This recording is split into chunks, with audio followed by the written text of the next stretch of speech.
صباح الخير يا أختي، أشوفك في السوق اليوم. صباح الخير حبيبتي. جاية أخذ هدية لأمي لعيد الأم. هديتها بتكون أغراض هي تحبها لرمضان، وأيضا تستفيد منها في ذات الوقت. حلو، حبيت الفكرة. خلاص، بمر عليك المساء أساعدك في تغليف الهدايا وترتيبها. إن شاء الله، بكون بانتظارك. نورينا وتشرفنا زيارتك. السلام عليكم، أهلا وسهلا شرفتينا، نور بيتنا، شرفتينا الغالية. تفضلي تفضلي. وعليكم السلام ورحمة الله وبركاته. زاد فضلش الغالية، منور البيت بأهله. الله يعطيكم الصحة والعافية. أحسنتي. هلا حبيبتي، كيفك وكيف الأولاد؟ طمنيني عليكم، عساكم بخير. الحمد لله، كلنا بخير وعافية. شكرا لسؤالك. وانتي كيفش وكيف أولادك؟ عساكم طيبين يا رب. كلنا بخير وعافية. ما خبرتيني حبيبتي، إيش أضيفش؟ عصير ولا قهوة؟ القهوة مناسبة. جوخة؟ احكيلي عن ذكرياتش مع أمي.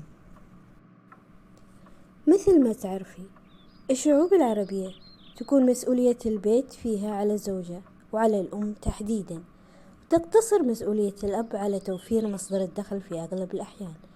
لذلك كانت أمي هي المسؤولة عنا مسؤولية تامة.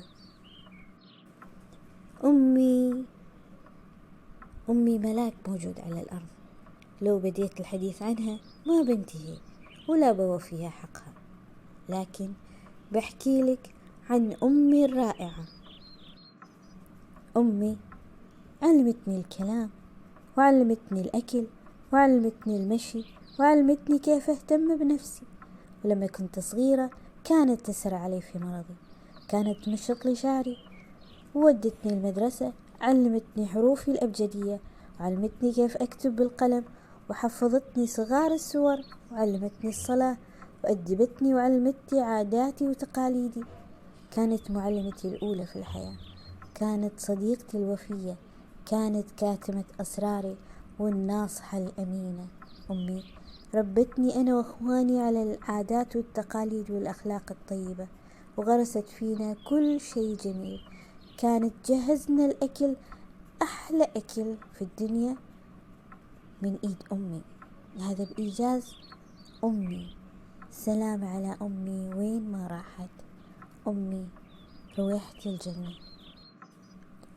أمي رويحة الجنة على الأرض، لو أهديناها الدنيا وما فيها ما بنوفيها حقها علينا. باختصار شديد، هذا جزء بسيط من ذكرياتي مع أمي اللي عمري ما بنساها، لأنها تنحسب بأيام عمري كلها. الله يبارك لنا في والدينا ويطول في أعمارهم، وربي يعطيهم الصحة والعافية ويرزقنا برهم وطاعتهم. اللهم آمين. شكرا يا خيتي، رجعتيني لذكرياتي زمان مع أمي لما كنت صغيرة. شكرا جزيلا لك.